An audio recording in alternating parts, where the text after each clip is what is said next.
What's good, y'all? Welcome back to another episode of Outside the Clutch. Pretty excited for tonight. Got a lot of good stuff that I think is going to come up through this conversation. Before we jump into it tonight, though, I just want to talk about you guys, and I want to thank you. And you guys have been a huge support. We recently went to just an audio version on all podcast platforms, and we've been getting a lot of listens, and it seems to be growing exponentially, which is freaking amazing. I want to thank you guys for that. If you are interested in supporting this podcast in more of a monetary form, down below I have a link for that to go to my Anchor, which is where my podcast is pushed out of, besides YouTube here, and you can go click on the link there. And eventually we are working on a Patreon. The thing is, I want to make sure that it actually brings value to you guys. It's been so long since I've done a kind of vlog style or things like that, which that's going to come back to YouTube as well. But we're not there yet. I want to make sure that I have something set up for you guys.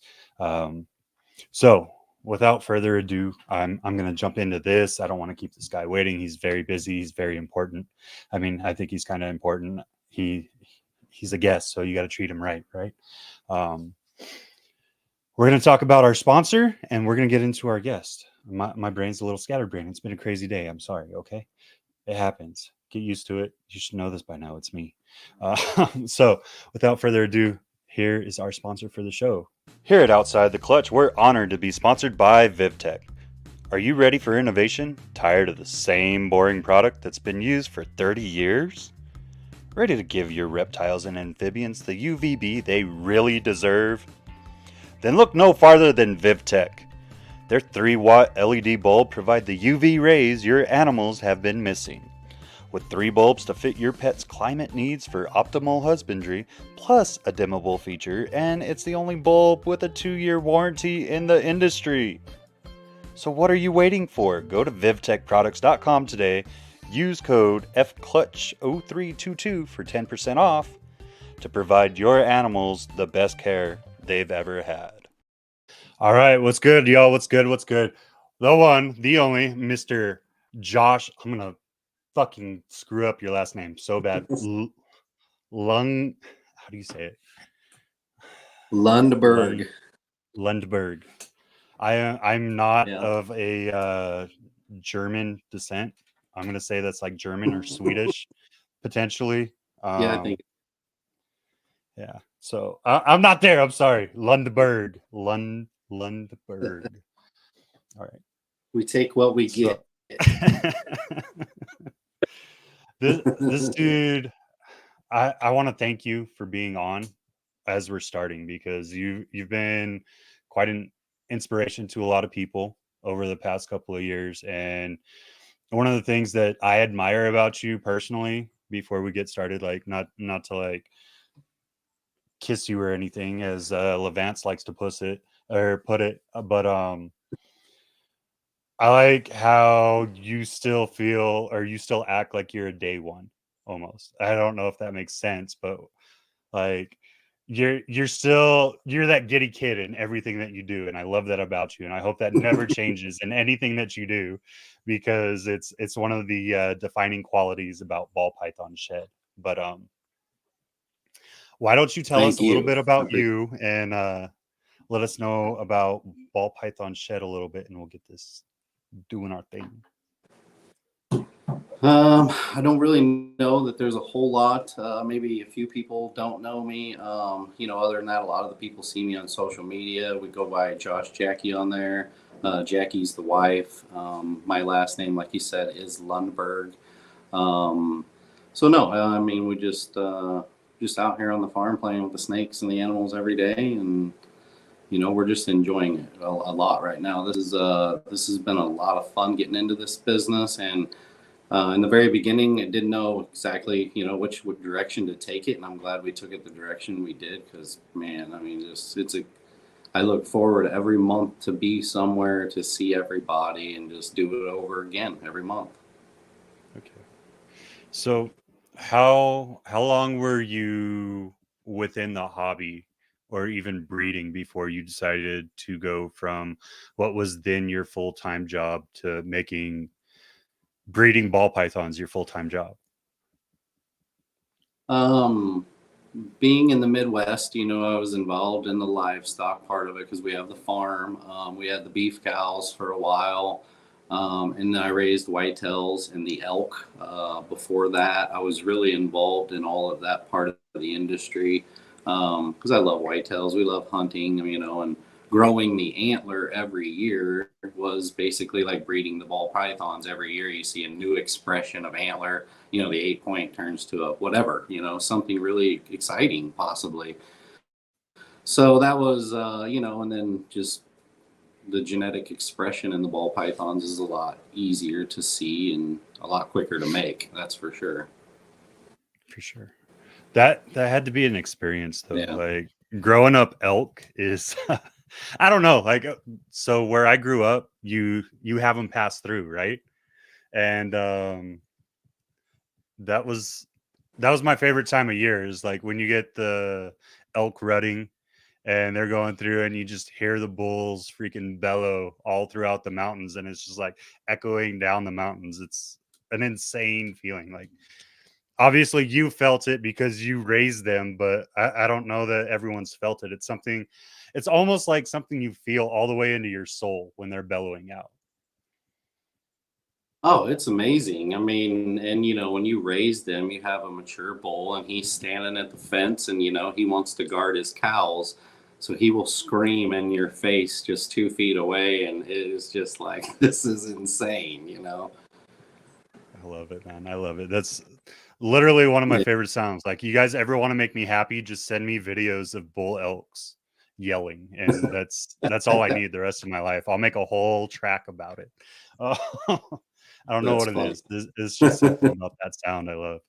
Um, Yeah, it's but yeah, pretty. man. So you were raising essentially livestock. Like it's not livestock, but it's kind of the same, I guess, Yeah, I right? mean, they are livestock in the state of Kansas. They actually are livestock. Even the Okay. whitetails were not regulated under a wildlife and parks or anything. So they're basically considered a beef cow under almost, other than your high fence and maintaining them. Yeah.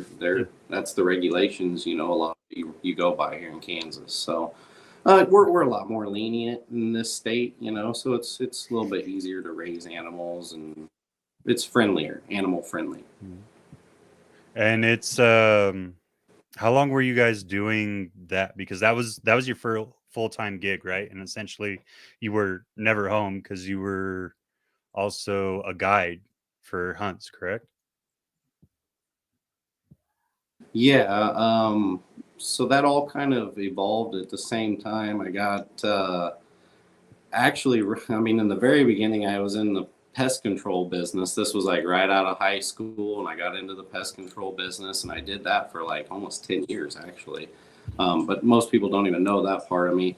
But then basically halfway through the pest control business, we got elk, and I started to go into the outfitter service. So I kind of just like leave that part behind because it really wasn't fun anyway. It was kind of a nasty business to be in, and so, we went to the livestock direction with the elk and then we got into the white tails and then I would say, always had the passion for the ball pythons for a long time because when I was a kid, 12 and 14 and 15, we would go to, I think it was Bob Clark had his, trailer and brought all of his animals, just up from Oklahoma City. And I went and bought a normal ball python, a couple of them. And it was just they were like $200 back then for a normal, and it was a little baby, and it was really exciting. And so that was when I was really young, and then we'd go to Kansas City to the pet stores, and I would see the bigger ones in there, and it got me really excited. And so I always had snakes no matter what, all the way up through high school. Even when me and Jackie got together, I had the albino Burmese and the regular Burm. I had the pair, and so it was just for some reason it How just always drew me back to it. Yeah. how hard was it to convince Jackie to let you keep the snakes in your life? She was in college, so when you're young, I think the snake thing is kind of cool, and Okay. you're trying to be cool. So I think You I don't caught think her it at was the as right time. scary as it. Yeah, You, exactly, you you exactly. caught her at the But we did end experimental up time having. in life and got away with it. Yeah, that's exactly right. Nice. But no, we ended up Oh, having to move, and do all that stuff over time. So we got, I gave them to the guy at the pet store there, and I think he still maybe has one of them. But yeah, it's pretty cool. It just all evolved, the snake thing's always been part of me, really, to be honest with you. It's forever. oh yeah. So when did you?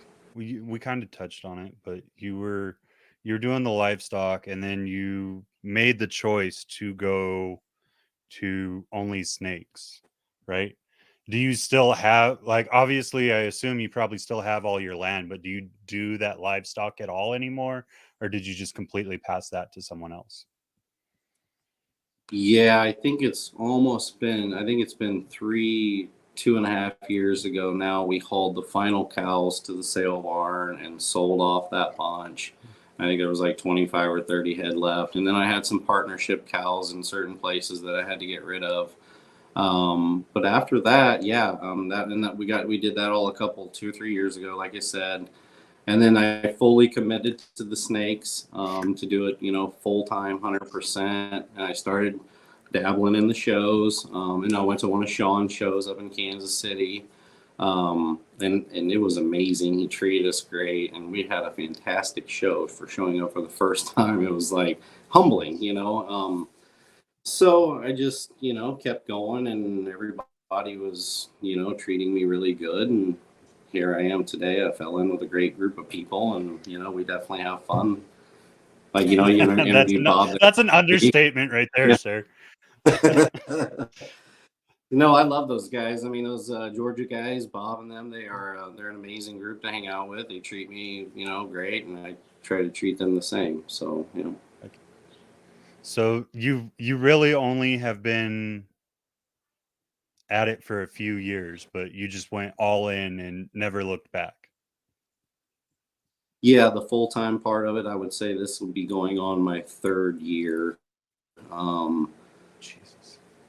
14 and 15 was my big years of buying a lot of snakes to really get me to where I was at, because I was kind of seeing, I want to be involved in 2 or 3 different businesses, because that was just kind of me and wanting to do 2 or 3 different things at the time. And so, the snakes were something that you don't have to work a 40-hour week to take care of. We all know that. So, in the very beginning, as you're building that, it's just a couple hours every day here and there. And social media, building that up takes a lot too. So, When did you when did you decide that it could be a full-time thing? Like, what can you kind of walk us through that thought process? Because that's one of the things that I was really trying to drive last week, and I'm trying to drive this week, is there's so many people in the industry that have aspirations of making it a full-time thing, right? But they don't realize the time that's really going to go behind it, and what's really going to matter in order to take it to that next level versus just a hobby. yeah. Well, and when I got into it, the times, I guess, I'll say, are a little bit different. You could just buy pretty codon banana females, or 5 gene, and that would get you somewhere. And today, I mean, that can get you kind of somewhere, but it really needs to be a het pied or a het clown to really get you somewhere. Um, so I guess for me, it was trying to buy the most expensive project females in the very beginning for me in like 2014 and 15. So this was the very beginning of me trying to think I'm going to do a business with this. So I'm going out and I'm buying these freeway females that are like $5,000 a piece, and it's like these are the beginnings of the Mardi Gras. So I'm like, I love this project, so I want to chase this project. I know stuff's expensive right now, but things were pretty good at the time. So I was just investing in, in the deer business, the cattle business, and all my other businesses. You buy the females, you buy the females, you buy the females. They want the most powerful female you can get. So I took that mentality into the snakes instantly. And that's where I was buying all these females that were, you know, what I thought were going to get me somewhere someday.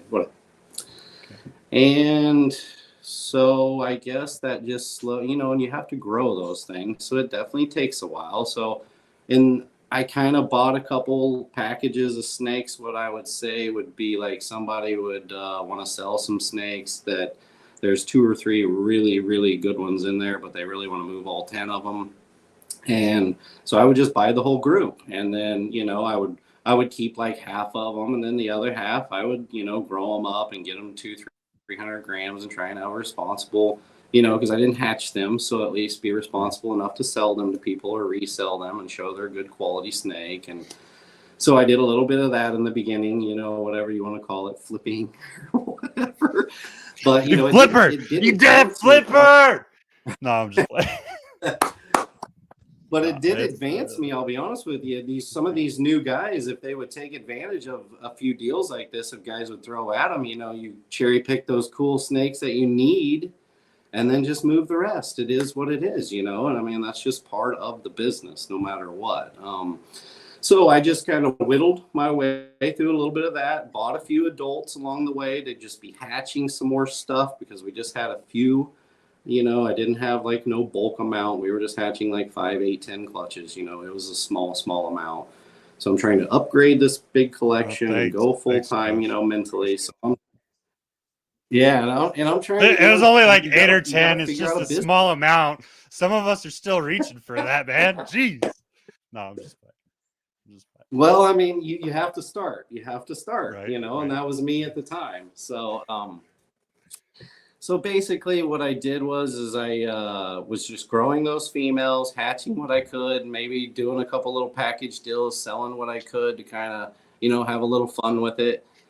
And basically those girls got to be big enough to breed, all those freeway girls. And I started making these cool freeway combos like 4 years ago. And, you know, I mean, that really kind of, people started seeing what I was doing and, you know, making some other stuff too. And it just, you know, kind of got me, you know, it definitely helped me for sure. I made that dirt road freeway. It has spider in it. People freak out about spider, but you know, it's like it almost made me famous. So that's good stuff, man. No, that's 100%. Like I think as much as I hate it, and I do, I mean, I kind of talk shit about flippers, but I've never been put in the situation, right? And I think once you take this from a hobby perspective into the business perspective, like your whole thing is now your family is relying on this, right? And you have to actually make a profit. Otherwise you're going to be in trouble, and the animals are going to be in trouble, and everything's going to be in trouble. So that aspect, I give people a hard time for it, but if you're listening right now live or after the fact, I understand it. I'm in that purist state right now, and I can get away with having it. And once I push it beyond hobby level, which is eventually the goal, right? That mindset has to change. But well, and I totally respect what you're doing. I think that's awesome, to be honest with you. I think, I guess for some of it was almost for me was to on the resell things was you're getting into this and you actually want to do this and you have these big ideas. You want to prove to yourself you can actually sell some stuff when you're a no one, you know, so that kind of give you the little bit of confidence along the way too. You know, I'm a no one and guys are buying my snakes full retail. What is going on here? This is awesome. You know, it's like, woo-hoo-hoo. So I loved it, you know, and it just drove my passion. Wins, man. It really did. Oh, yeah. Yes, and and I think that's what just kept me rocking to keep me going. Yeah. So what, besides the freeway project, what were the other projects that you decided that you really wanted to push into when you were starting out? So starting out,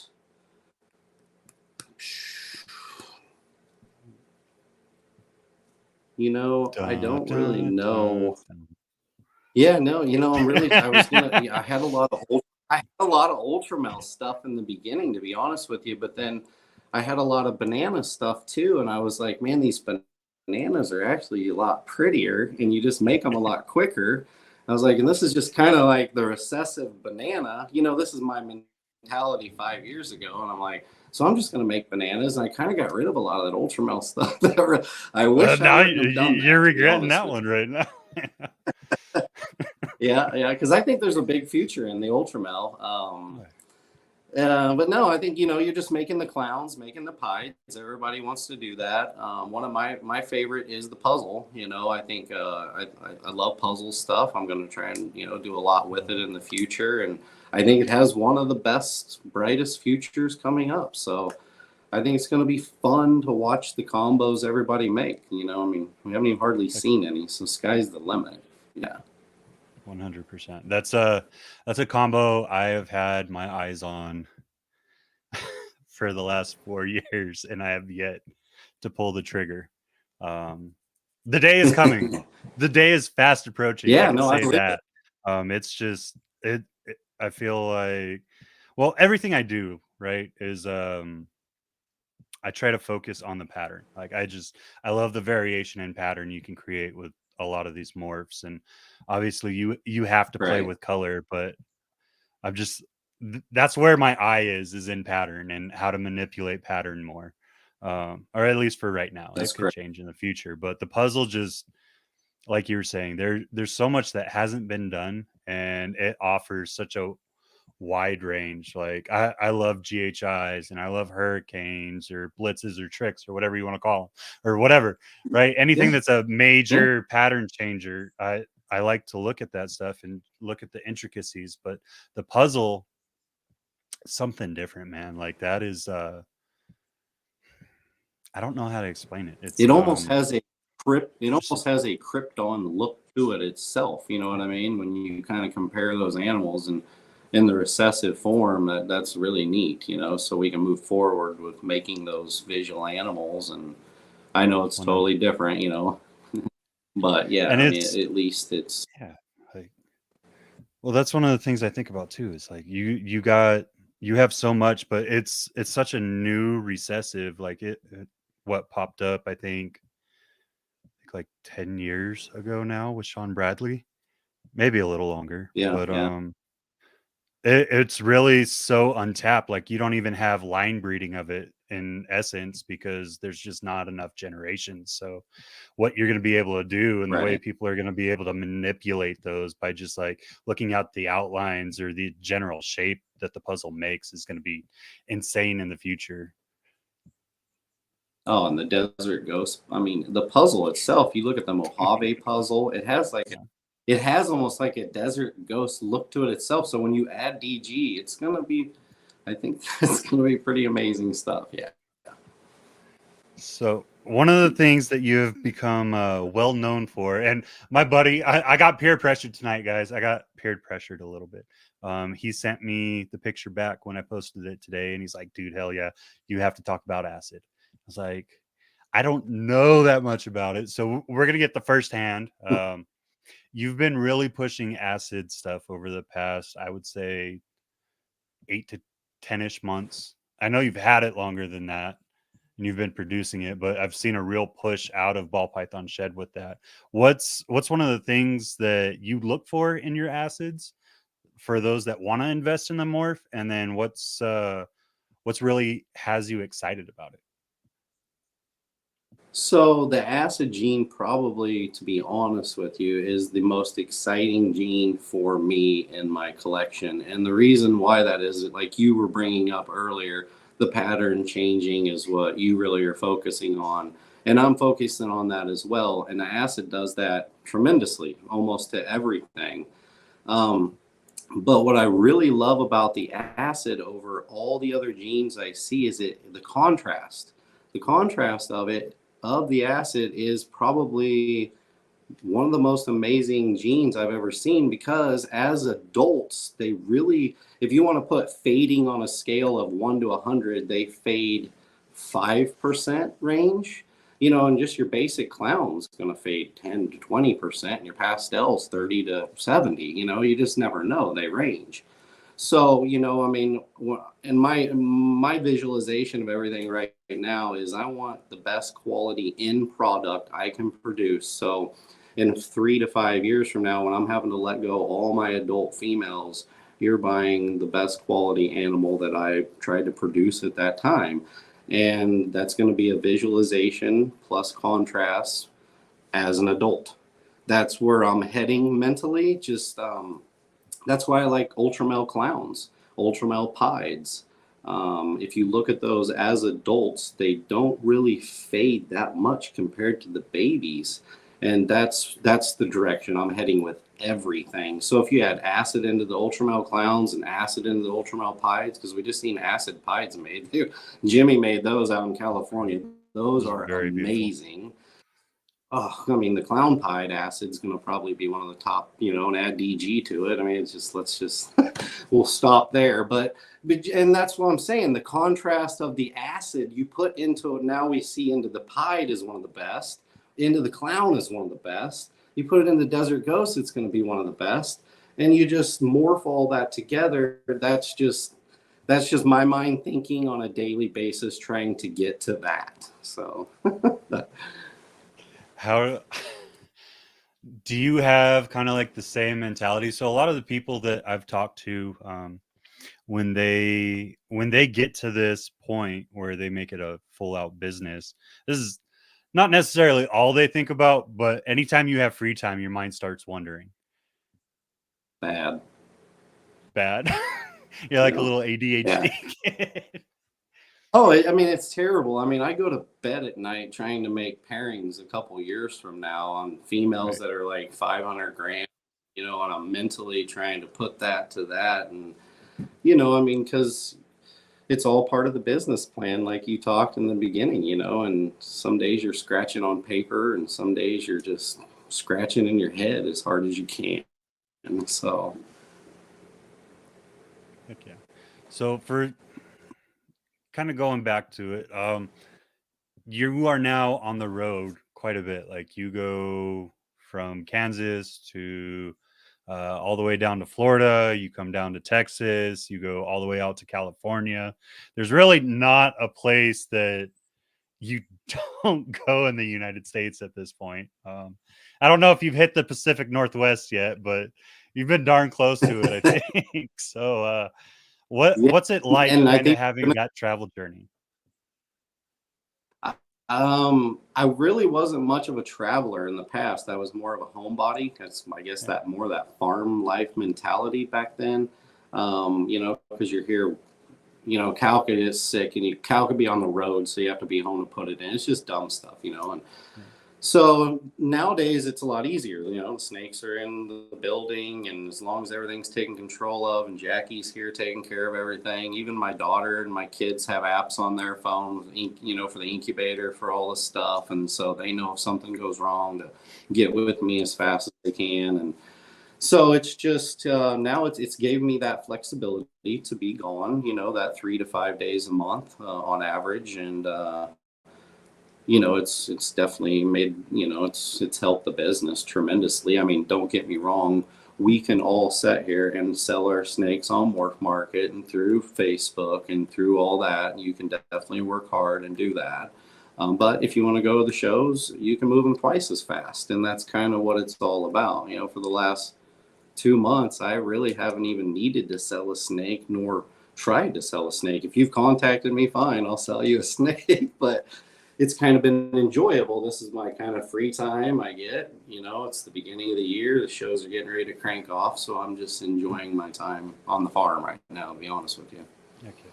I saw Yeah. your boy took a turkey by himself the other day. That has to be a Yeah. proud papa moment. Yeah, that was really good. I try to let those kids do a lot of it by themselves. I take them and I put them in the blind, and they know what to do because they've been explained and seen it all happen. But yeah, I you kind of let them grow up a little bit. That's good. That's awesome. So I've only ever had one hunting adventure with my dad, and it was right before I Okay. joined the military. And I'm not gonna lie, it was kind of miserable for me because I was a city boy at that point, right? Like I was so used to the Yeah. city, being out in the country. Well, not even out in the country. Like I was out in Maine in end of November because that's deer season up there. And it was Thanksgiving week, and we were in this little cabin with no service, no nothing. So I had no connection, which is my dad planned, which is what you want, right? But you don't think about that at that point when you're a kid, right? Right. Right. You're just like, oh, I want to talk to people and watch my TV shows and all that other crap, right?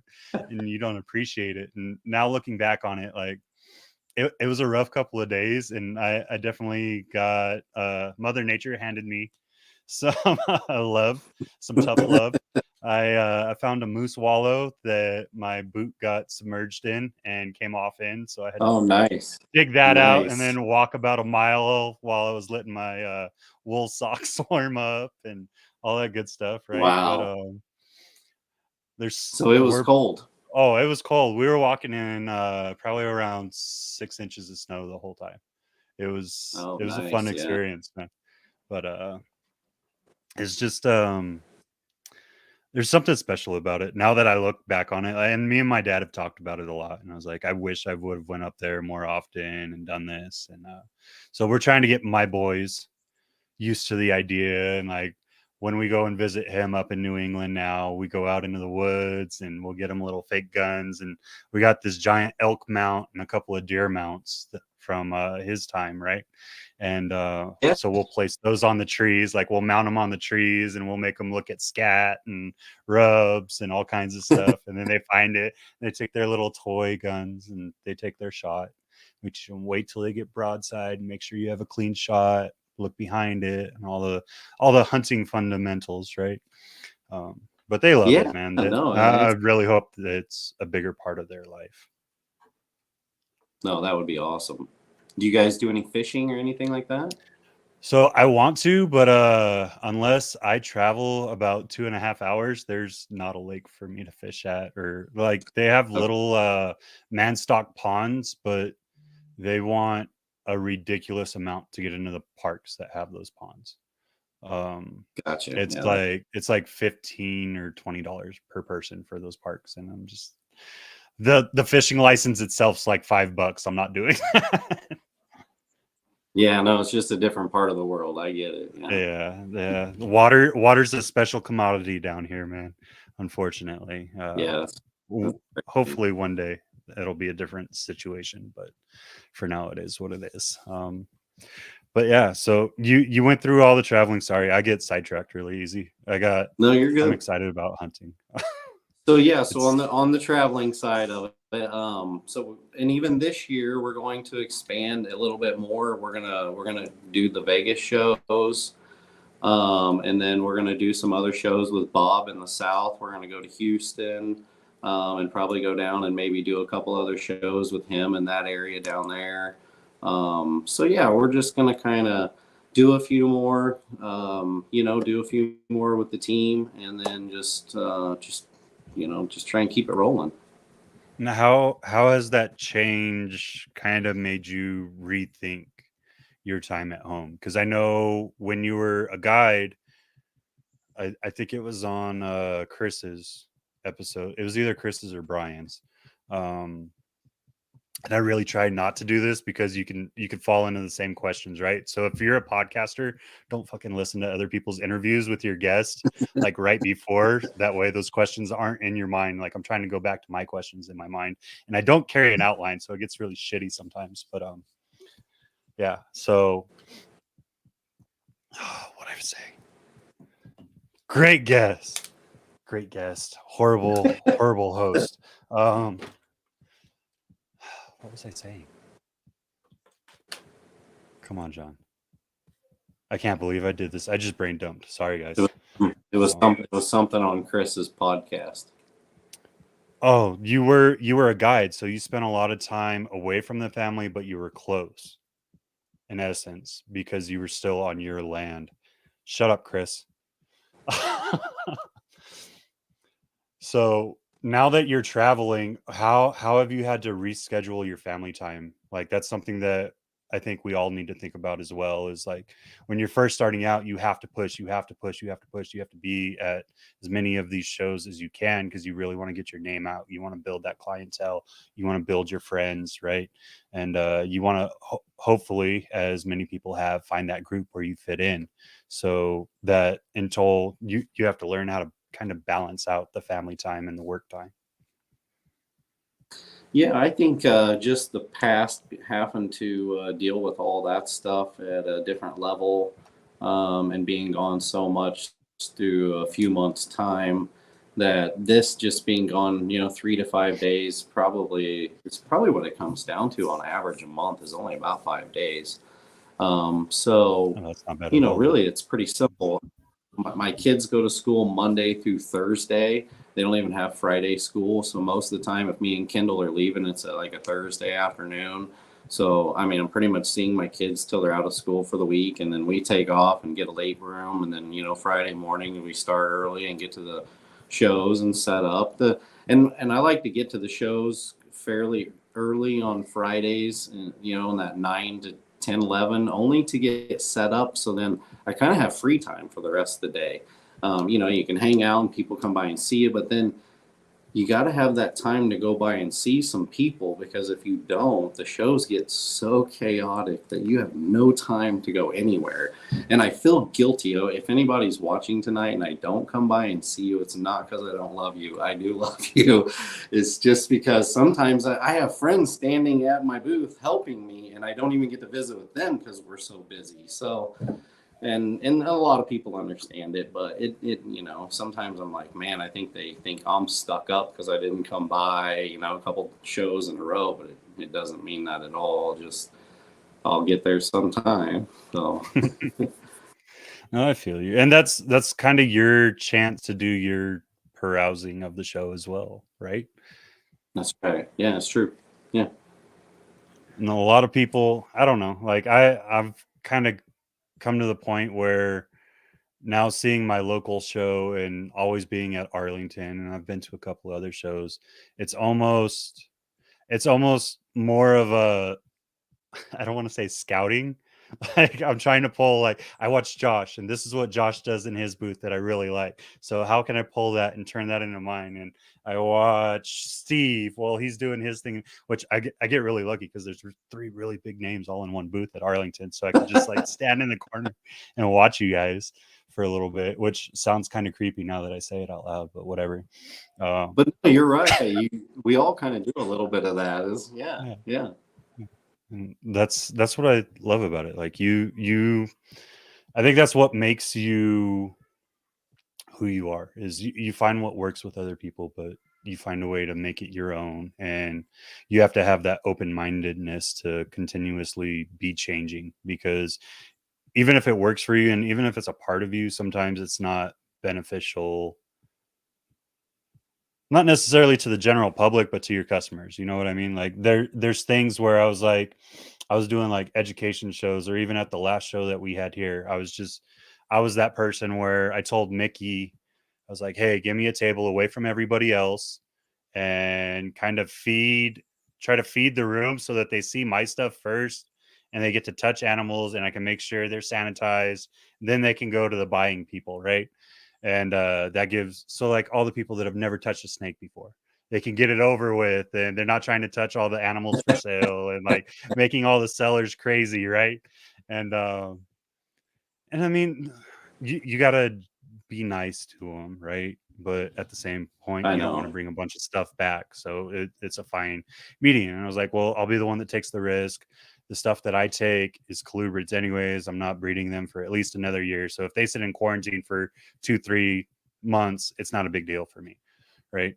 Right. Um, Yeah. Yeah. I get that totally. yeah, man. It's a different mentality. But so I try not to necessarily buy from the shows now. Like I like to look at what people have at the shows and then I like to hit them up afterwards and be like, hey, I really wanted this. Do you still have it? Or things like that, you know? Like after I know it's been through and it's clean and things like that.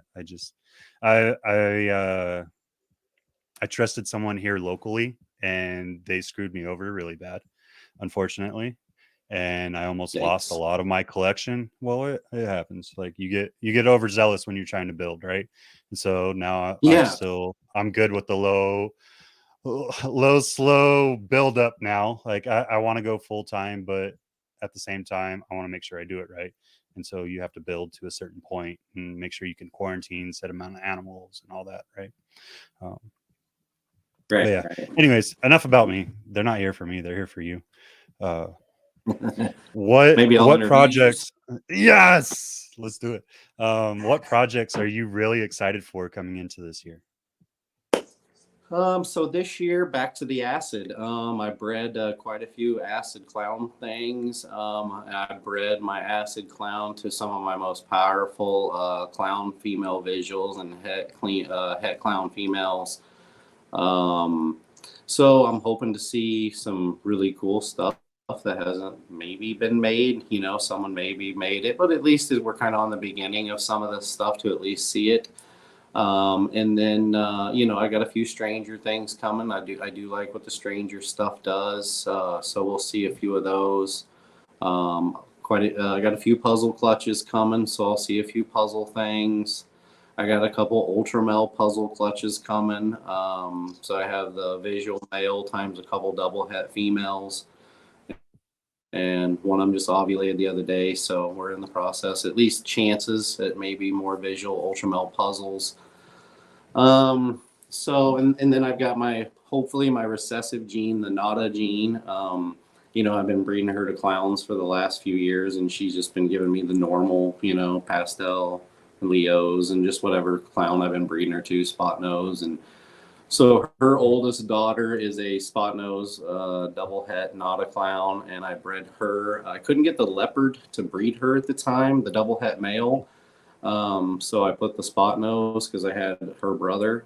So I put him in. And she's ovulated now too, and the visual Nada female is ovulated, and we've got the prelay sheds on those. We're just waiting on eggs now.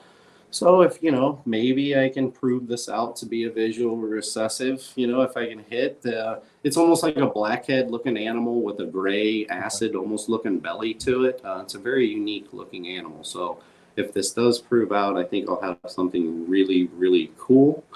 I just got to wait and see here. So, Heck yeah. And so is this something that just popped up within your collection no, and you're trying to? I found this female on the table at Daytona. I think it was in 2015. Me and Kenny Aponte were down there and we were hanging out. And it was like the first year I got to actually like physically go down there and hang out with those guys. It was Joe Kenny and Steve Morphs, and then Kenny Aponte. And then, so we all kind of hung out for the first time there. And me and Kenny were walking around just Daytona, and there was tables with imports, just a few tables here and there. And there were just little deli cups, and one had like 200 on it. And Kenny Aponte remembers the name of the table we bought them from. I can't remember it now, but he still does. But I bought this one deli cup, was $25 for this little black looking dark colored snake, and I'm like, this is definitely really kind of unique. And so I took her home, and she never really grew into like a very big snake. I think when she laid her first clutch, she was only 1,300 grams, and then afterwards she was like 850. And now she's up to like maybe a 15 or 1,800 gram snake before she lays. So she lays really like, she's kind of like a small woman. You know what I mean? Just a small woman that lays eggs, I guess. And it's terrible analogy.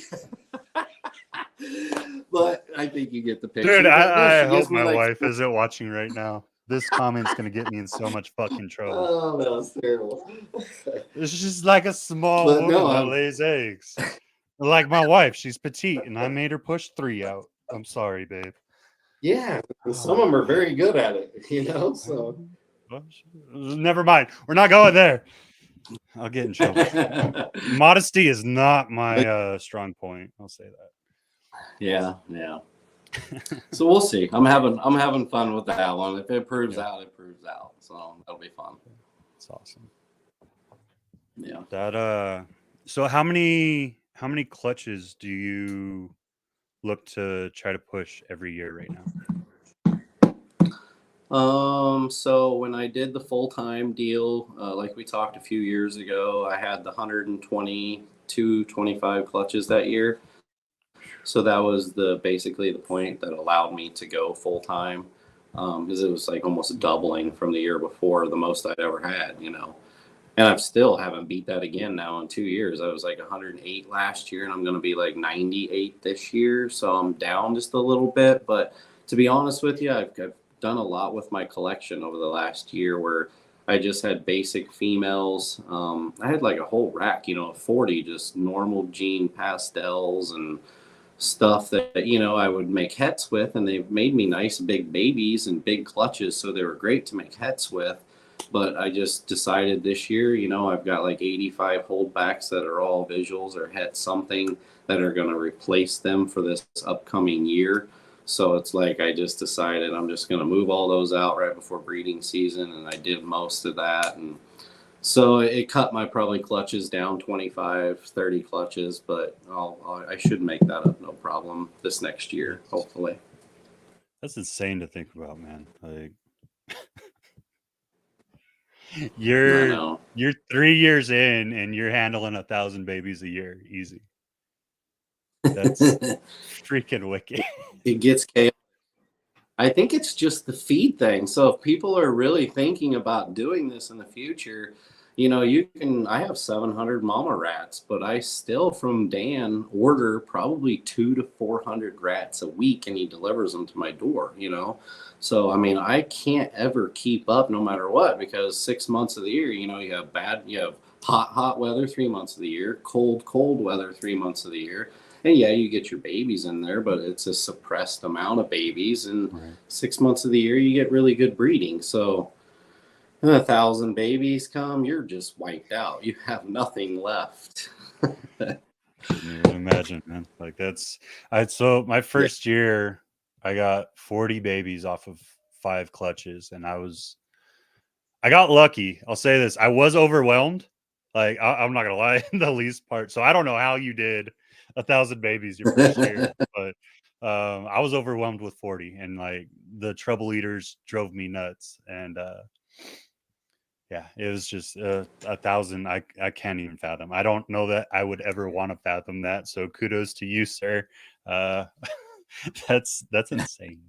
Um, Well, we all we, but we yeah, all figure out ways to make it easier for ourselves. You know, like these the 5 series tubs that I had that rack made for those. I start out every hatchling in those now, so it went from probably like 60% of all my hatchlings taking a first meal to 75 or 80 to 85% maybe even, and then you know, and if they didn't take, and I'm talking a rat, the first meal, you know, a rat pink or something. And then if those didn't take it, I would at least try the mouse. And then you're up to like almost 95% of the animals are taking their first meal at least. And that means a lot. And I don't know if it's yeah. like it's a tighter, more controlled environment, but having that many animals, it was huge. I'll be honest with you. So just a little key point thing, you know, for you get 6 8 meals in the snake, move it up, whatever you got to do, but those little tight tubs definitely help the very beginning babies. Okay, and that might be part of it. Like I have the 6 quarts, and it's not that they're any issue. Like you can see it behind me. Yeah, Like most that's of true. mine go, but Yeah. I've had a few where it was like I definitely feel you. It's almost like I blocked off half of it to get them to actually eat, and That's true. it's stressful. Maybe it is too much space. I Yeah. know, like my mentor says it all day, and he keeps them in this from newborn to about 300 grams, and then he starts pushing them up. But going back to And I think that's feeding. Oh, perfect. go ahead. I'm sorry. Go ahead. You No, should. you're good. I just said I think that's perfect. Whatever he's telling you or they're telling you, that's perfect. Yeah. Yeah. So going back to feeding, what's your kind of your routine? How do you feed over there? Because there's so many people have so many different theories on how to feed to be successful in this. And like, so what's your feeding schedule, and when do you start looking at um like maturity and size as far as breeding your animals? So I don't even breed my animals no matter what until they're at least 2 years old. I don't, no matter what that is. And they have to probably, unless it's like the exception, like that import I found, and I knew she was small, or I have a slow feeder that I know I kept back that it's not going to be as big. I want the animal to at least be around that 1800 mark when I'm breeding them. That way they're pushing into the twos or 2500 by the time they're laying. Um, and then, and a lot of the females, they skip 2 years old sometimes and they end up being 3 by the time they lay. And that's perfect. So it all works out. So it's just getting your amount of holdbacks to be, because the business, if you got to wait 2-3 years to breed your holdbacks, you definitely want to almost overcompensate on your holdbacks. Sometimes it sounds crazy, but you just kind of do. People thinking it's an addiction. It actually is a business plan, but it is a little bit of an addiction. So, but no, I think and then as far as like feeding, my feed schedule, I don't really have one, to be honest with you. I'll probably be one of those people that, this may sound crazy. I probably admit to it, and a lot of people don't admit to it. I'm just feeding my snakes when they want fed a lot of times, because I'm doing this full time.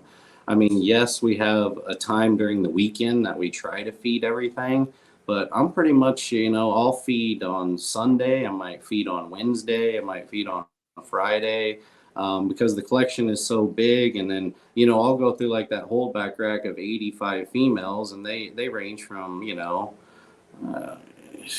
different sizes in the 1,000-gram range and above, or a hair under. And if I open the tub and I see, and I'm going through just checking everybody, and I see 10 or 15 snakes that look like king cobras and they're ready to eat again, I'll just go get another tub of rats. I just fed them 2 days ago, and let's do it again. And the ones that want to eat, I feed them. So I'm not like power feeding these females, because I don't really have a bunch of, big, I'd say just big fat girls laying around. Yeah. But at the end of the day, I have a lot of really, healthy looking snakes that, I do have snakes that are only a year old that are 1,200-1,400 grams. But if you don't feed them for a week, they almost look skinny in the tub. So those are just metabolism eating, those snakes burn it fast. It's just the way it works. What size do you feed, if I can ask? Because I know, so I've talked to a few people, and a few people will say like, hey, once they're breeding size and I'm trying to get them into breeding season, I'll throw smalls, I'll throw mediums. I think I even had someone say large, which I myself personally, I don't think I could ever even throw a large rat at a ball python. I mean, maybe like a Volta or something, but like your typical 2,000, 3,000 gram, I think it's potentially too much in one go, but that's my thought. Well, and I mean, and even if it's not too much, when those rats get to be largest, they're mean. I've seen rats bite down through the roof of the snake before. I've had rats grab them by the eyeballs and try to just poke their eyes out. I mean, it's not as simple as most people think. That rat wants to try and survive for that 3 to 5 seconds he's being choked out. So, I mean, they get pretty vicious, and sometimes like if I actually feed a rat that I think is maybe too big, I will let her take it. And then I have like a little stick or like a little ruler or something, and I'll just stick it in the rat's mouth real quick and just let him sit there and hold it until I know it's good enough. And then I'll just pull away. Because exactly, you're feeding very valuable animals. Yeah. I mean, these animals are your living. So I'm doing yeah, I mean, I would think probably a wiener to a medium would be like on the huge. For even the bigger girls, I don't really try to feed that big of meals. It's probably why I feed more meals, because they're smaller, and I like that better. See, that's kind of the mentality that I've adopted is I'll feed them about every 5 to 6 days instead of going a week at a time. And then I do between weaned or a large small before you would start considering it a medium. And that's what they get every week, depending on their size. No, I think that's perfect. I actually think ball pythons need to be fed more than like every 7 days, because I mean, there are some that are, some girls grow to a couple thousand grams, no problem, in 18 months. And they could be bigger if you wanted them to be, because they just want to eat. But you kind of, you got to manage your collection. And I'm trying to manage, I guess, my collection the way I'm kind of the way I kind of like it, I guess. Right. No, 100%. I hear that. Yeah. With your breeding, you said you breed your own rats and you have 700 breeder females. Did I hear that right? Yeah. Yeah, I Ish. would say on average it varies. Yeah. Yep. Are you running a maternity breeding cycle, or are you doing colony breeding, or how's your rodent production work? So last summer in June, Zach Melton, he builds those real nice rat racks, and then he builds those maternity rat racks. I had him build me some new racks, and then I had a building that was 12 by 30, and then we put all those racks in there. And the maternity side of it, yeah. So Jackie does a lot of the rats, and she, is pulling a lot of the maternity, and doing the maternity side of that. And sometimes you have you pull 70 breads or 80 breads in a week. You kind of run out of tub space every now and then, so you're throwing a few moms together to let them have them. But yeah, for the most part, we're definitely trying to manage it that way. Yeah. Okay, nice. That's something I still haven't been able to, like, I understand the concept, but I haven't been able to get myself to successfully do it. I don't think I have the space to do it. So like I'm gonna be pulling them and Yeah. putting them into troughs, trying to separate troughs with um, making little sections for them to eat out of, and having a water bottle in each section. But essentially, a giant 6 foot trough being turned into maternity racks for the moms, and then I'm gonna have those on shelves lining the walls. So I do that on one wall, and then all the breeding colonies are on the opposite wall and down the center row of my garage. Yeah. And I think some of these mothers, if you can get a good group of rats together, one's not just a total rip, they some of them do even better together than in the matern by themselves. You tow two or three together, they just work better together. So you just got to make it work for you. Okay. So that's uh that's a lot. Between rats and snakes. You're predominantly snakes, and you said the kids help with the snakes as well, but do you have any employees, or like at what point do you think you're going to have to expand more? You know, that is something that we talk about, me and Jackie, every day almost, because there's guys like Bob down there, and he's got Ryan, and he takes great care of him, and Chase, Justin, and I mean, few guys have their certain guys that do really well for them, and they have their way, and they take care of the collection magnificently. And I mean, trying to find that right person, I think, is for me in Kansas in the Midwest here is definitely kind of hard because we're not really in that reptile Right. area. I think that kind of helps those guys down in Georgia, Florida, and things like that. Texas, I think that would even help down there a little bit being in that area. Um, but yeah, I mean, I want to do something. I just don't know when or how it will evolve. But at some point, I see someone probably helping. Kendall's my sidekick when we go to the shows. He's from Kansas City, but Kendall has his own thing where he has his own snakes and stuff. So, we'll just basically be traveling and doing our thing. So at some point, yeah, I mean, I'd almost like to have someone travel like next year. I've even almost thought about having someone travel and do live video feeds of like us a lot of the show. Like I'm taking someone that's Right. walking around with me, and you're all day long seeing like at least 30 minutes every 3 or 4 hours of live video of what we're doing, and seeing what it's all about, and just show maybe have someone travel with us for the whole year and show that experience of what we're doing, and even a lot of the behind the scenes, because no one has a clue what we're doing. I mean, you hear things, but I think we're I a know lot what better, happens a at lot night. better I than can most hear it through people. the walls. I'm just saying.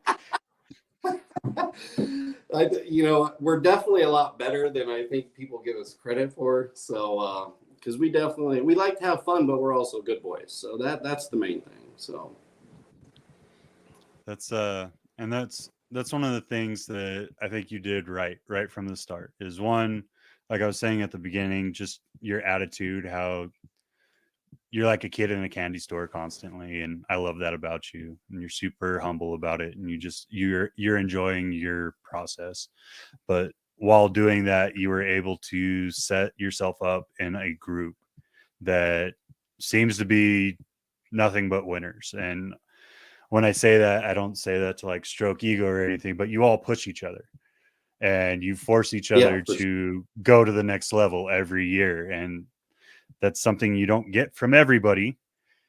And I think that's vitally important if you're going to turn this into more than just a hobby. So kind of, can you talk us through how you chose the people that you chose and kind of what you had to go through to meet them, or kind of the story of how you all came together?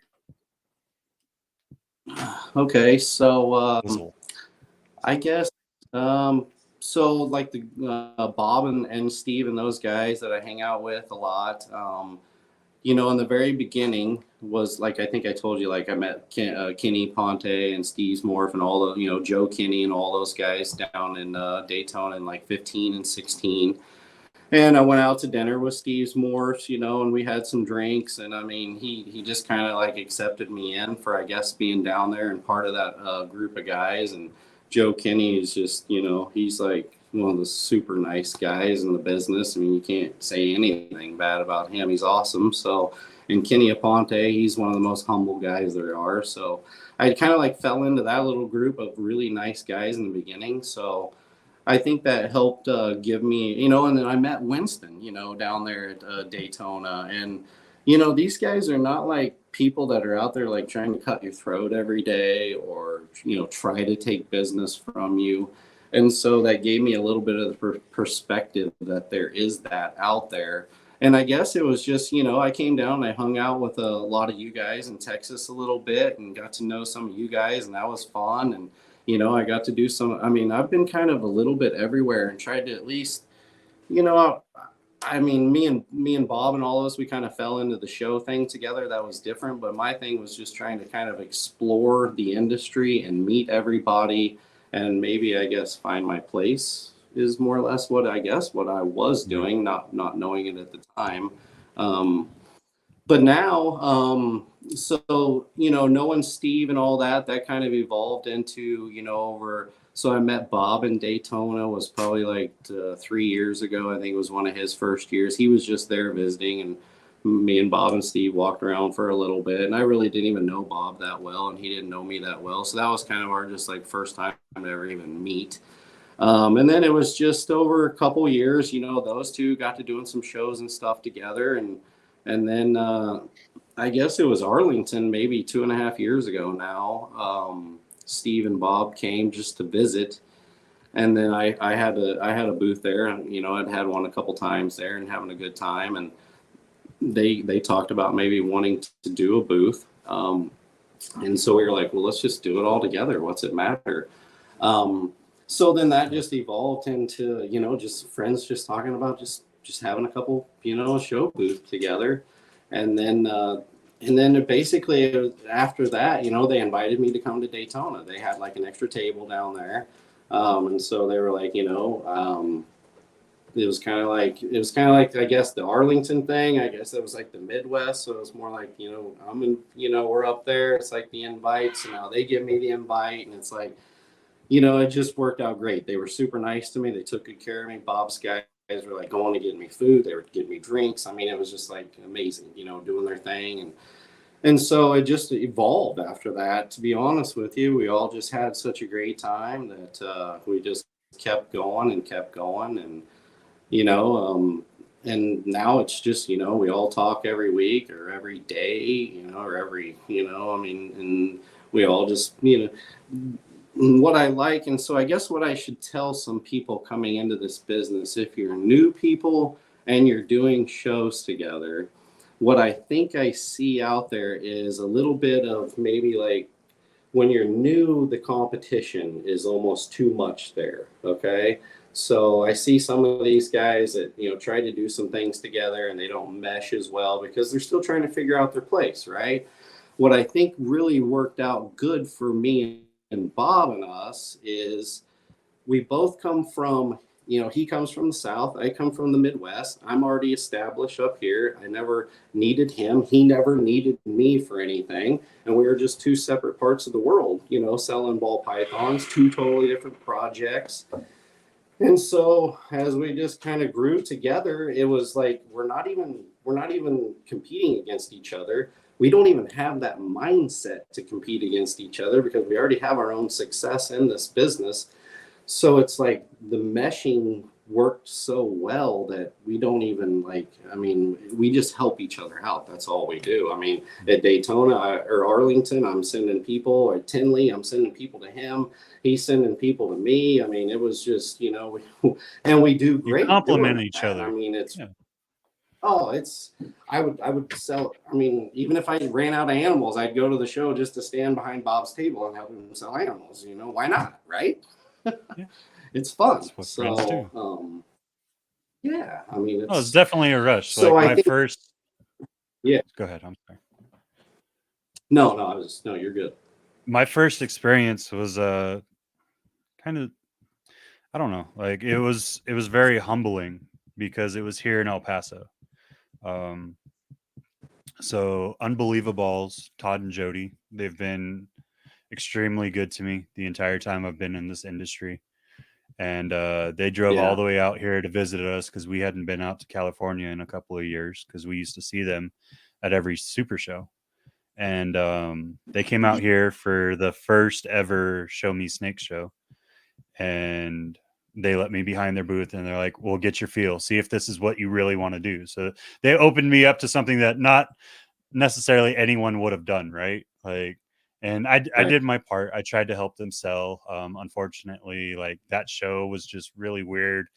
When you're starting a market, most people see snake show and they think it's like a petting zoo versus oh, you go here to buy animals type thing, right? Right. So it's growing beyond that now finally, but we're getting there. But they gave me my first feel into it. And then I did that last one, like I said earlier, where people got to pet animals and they got that feeling out of the way so they could go and they could do their sales. And then here in July, I'm planning on doing my first actual vending of my animals because I have babies that have finally had 4 consecutive meals because that's my role. Like before I'm comfortable letting anything go, it has to eat 4 times consecutively. And then I'm all right. Okay, it's good to go. So the next show here will be my first hometown actually vending to sell animals.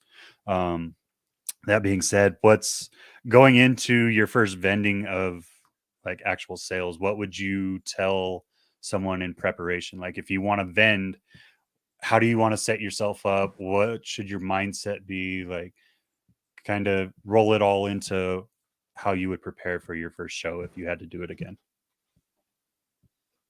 So if I had to do it again, I would probably have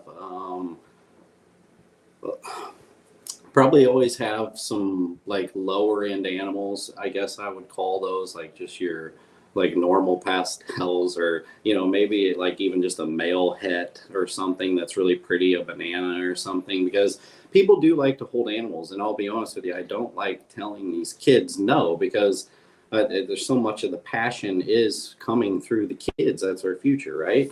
Right. So it's like, man, when these kids come up, you can tell they're from a pretty cool family. It's like, can I hold your snake? But it's like, man, I just watched him hold 15 snakes on his way over here, and I probably better not. And so I pretty much have cut almost everybody off for holding snakes, unless they're pretty kind of an interested person.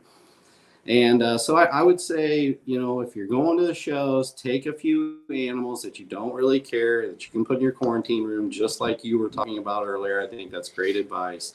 And just, that way, if a little kid wants to come by, take the 2 minutes, spend with the kid, and let him hold the banana or whatever it is. That's the best. Heck, I love that. That's like you said, man, that's the future. That's how we're going to grow this. And with it always being under attack, this is something that I talked with Bob. This is something I talk with everybody, is US Arc. And if you go down in the description below, you will find a link to go and join membership. As you guys know, I really push for membership in US Arc. I feel it's extremely lower than it should be with all the people in this industry. I'm not going to start that fight tonight, even though I would love to start that fight with everybody. That's kind of like my second passion. I don't understand why you would want to be in this industry and make money from this industry and like feed into something that you could see taken away by law, but you don't want to take the $40. And it's not even that. Like, so there is an argument. I have this argument regularly with people, and they're like, well, I donate way more at the auctions, or I donate way more throughout the year without a membership. Why should I do it? And I was like, it's simply the numbers. And you'll hear me continuously say this probably every podcast. But the numbers are what the legislators are going to look at. They don't care how much money you're bringing in. They care how many votes they're going to have to fight against. Plain and simple. Exactly. So go down below and please join US Arc, join the fight. And while you're doing that, the ball python sheds links are down there as well. His morph market is Instagram, though. I think you're more active on Facebook than Instagram. Why did you choose the platforms that you choose to use? The platforms, basically Facebook, when I was really buying a lot of the snakes back in, 14, 15, even looking at them in 13, you got, Facebook was just loaded with them, I mean, everybody had their price lists on there. I think I have screenshots of Brock Wagner's price list from like 6 years ago, sunsets for $15,000, and so but it was so cool because all night long you could just look at snake pictures and prices, and it is like morph market now. But even if we had that again, I think that would help the industry even more. Morph market has probably been, it's probably one of the biggest blessings this industry has had in a while, because a lot of these people don't. I have guys that are pretty good business guys and in this business, and they think morph market has done a lot, but they don't feel like it's done what I feel like it's done for that actually gave everybody a place to go shopping all day long in one spot, and I think it's a lot bigger than a lot of people think. So but if you have some new people that can't quite have a morph market link because they just have 10 or 15 or 20 animals, and they want to put the list on Facebook and they can sell them all in a couple months doing that, I think that also would be a good advantage. That's just me thinking out loud. Oh, most assuredly. Like I don't know. Like I remember the days where you were able to put the price out, and now, you can't put a price out, or you can't say, even if you're a brick and mortar, sometimes like it seems like Facebook will try to flag you for animal sales now, even though in their, I don't know, terms of service or whatever it is, it says that if you're a brick and mortar shop, you're allowed to do it. It's weird. I don't know. They're fighting against it. It is what it is. And but it seems like it's gotten better. See, I don't know. I'm not gonna lie. Like I'm on Facebook, but I really try to push everything over to Instagram. I don't know what it is. I prefer just watching like the reels and the pictures and be like, okay, let me hit you up real quick if I like it or something like that, But I mean, that's what morph market is anyways. But I don't know. I think that's one of the things why I like Instagram too, though, is like you get to kind of see the personality or the creativeness in the person as well. And it's not that you don't bring that out with your Facebook group. Like I love your Facebook group, man. Like all the little games that you play every week and the way you give back to the community, it's freaking huge. It's one of the things that I'm trying to figure out how to kind of mimic in a sense without being a jerk and copying it. But I love the way that you set that up. You continuously keep people and I think interested. Yeah.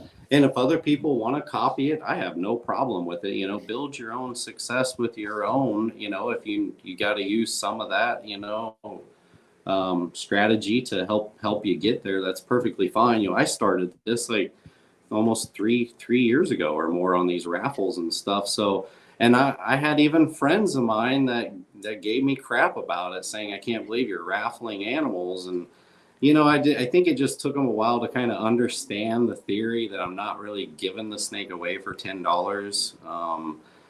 So it's just, and I get a lot of messages. I really do. I mean, if someone wins the snake, they can't afford like a $1,500 or $2,000 snake, and they win that, and they get to buy a snake that's $1,500, only spending a couple $100. I get a book message. Thank you for allowing me to, get this male to expand my collection, and it's very meaningful. So I let all that stuff go in the beginning. And it's even like I had this talk with Bob like 2 years ago. I'm like, man, look at this. These guys are giving me shit about this raffle group. And he's just like, screw those people, man. Do your thing. They're sad of your success. So it is what it is. And I just kept it all going. And it's, we turned it into a little bit more than just a raffle group with the pictures and stuff. So it's a lot of fun. Yeah. Okay. I love it, man. That's one of my joys out of that group, even if I don't always participate. It's just seeing everyone interacting. I love watching them get all competitive and like drop 10, 15 pictures to be like, no, he didn't give a limit on this one. That's funny. Everybody loves their pictures, man. It's the way people are, man. I found it. A lot of people are, this can sound bad, semi-narcissistic about their collection, but it's good. It's a good thing, right? Like if you're not enjoying your animals, how do you expect anyone else to? So you should enjoy. But I remember it took me the longest time to break the mentality, right? Like you would put something out. Like I put out something I was super happy about. Like when I picked up my GHI clown from Bob, I was like, I finally got it. Like this was the pinnacle in my mind for so long, and I finally got one in my collection. And then you get a bunch of people that are like, oh, that's really cool. And then your DMs get blown up and they're like, look at this, look at this, look at this. It has like 5 more genes on top of yours. And it's like, thanks for crushing my fucking happiness, dude. Like, yeah, it's really cool. Thank you. You're awesome. But no, like I understand it. They're excited too. And it took me a long time to break that mindset. Like, dude, why do you have to just fucking crush my dreams like right now? I just posted it. I just got it. Like, let me enjoy the moment for 10 minutes and you know what I mean? Like, but it is. That's everyone gets excited when the new guy stuff, gets in. Yeah, when the new guy gets in and buys his first adult and he makes a snake that's like 6 genes and crushes what I made that year, it's like, good for you.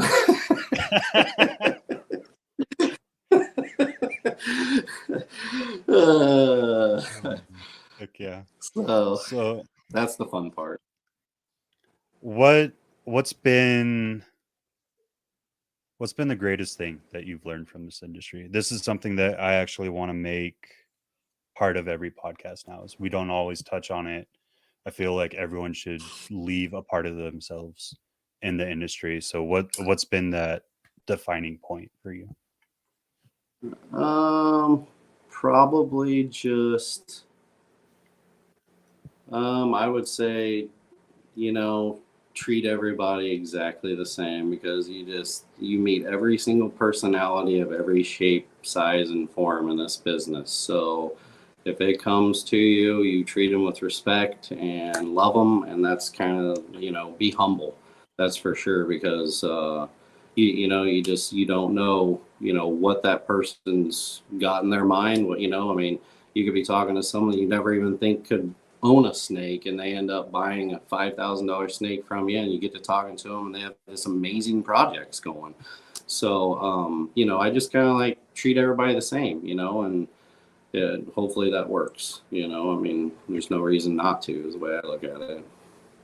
Yeah, for sure. Like, I mean, that's kind of the golden rule. So what I was trying to get out of it is like, if you could pinpoint like your best moment within the industry so far, what would you say it was? Would it be hatching a certain animal? Probably. Would it be just like the meeting of friends that have become essentially lifelong friends at this point? Like, what would you say that moment is for you? Yeah, I mean, a lot of these friends I'm hoping are lifelong friends. So, I mean, that is probably pretty huge. You're probably right there. The Texas thing when we did that and saved all that, helped all those people. That was probably one of the things that touched me the most. So, And I appreciate you guys for that.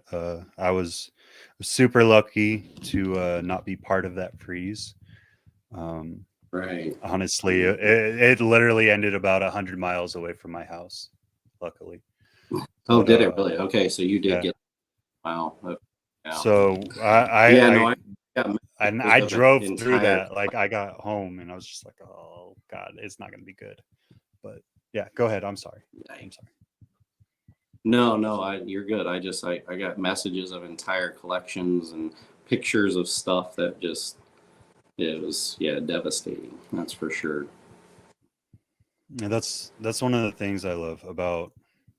I talked about it with Bob last week. Like we're now expecting more of each other, but that's one of the things I love about this industry is especially ball pythons. The reptile industry in general, we're getting better. We're coming together when need be, but the ball python people were starting to hold each other to a higher standard. Like when someone needs help, we expect ourselves to,